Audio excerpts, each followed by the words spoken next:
एबे एबे सुभद्रा योजनार नुआ गाइडलाइन आसी सारी जहाँकि सेकेंड पर्यायर प्रथम किस्ती केबे मिलिबो ए नै तारीख घोषणा कले उपमुख्यमंत्री प्रभाती परिड़ा।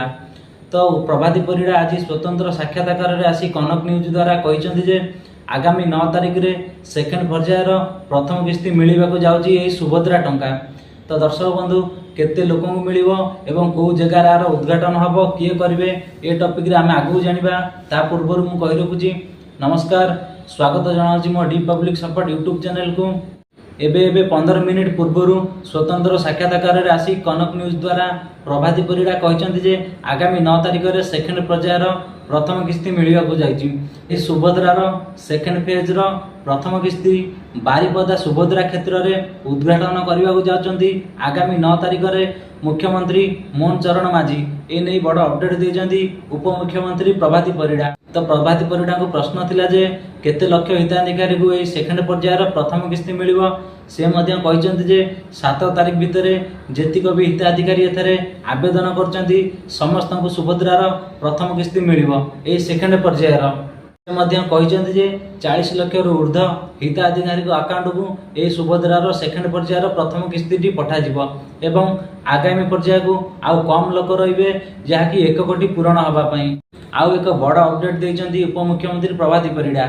से मध्य कहते यही सुभद्रा योजना रे प्रथम आवेदन करथिबा महिला एवं 1 कोटी रे जो महिला आवेदन करछंती 1 एवं 1 कोटी यही दुई महिला को आगामी 9 तारीख रे बारिपदार शुभारंभ होगा जाउथिबा ए सेकेंड पर्यायर प्रथम किस्ती रे यही दुई महिला को शामिल करके सम्मानित करिवे ए नै बड़ अपडेट देइछंती उपमुख्यमंत्री प्रभाती परिड़ा।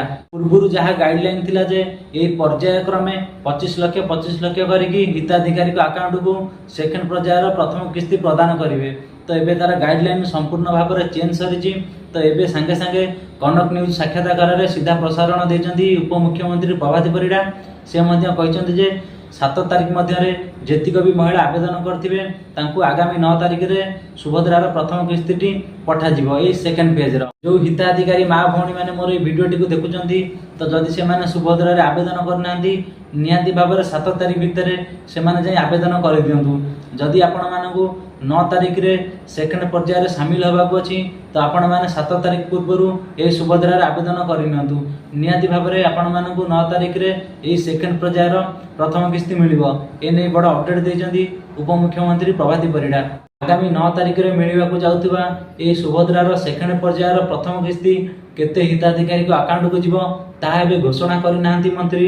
से मध्य कहते जे 7 तारीख जाए जेते महिला एथरे आवेदन करथिबे समस्त महिला अकाउंट को 9 तारीख रे पठा जिवो। तो 7 तारीख जाए भी एथरे आवेदन करिवे ताहा एबे किछि सूचना आसेनी, किंतु एया सूचना आसी जे 9 तारीख रे सेकेंड पर्यायर प्रथम किस्ती मिलिबो। तो ये थिला आजिर सुभद्रा अपडेट। यही भली अपडेट पाइबाकु हेले मो D public support YouTube channel से जोड़ी ही रुहंतु।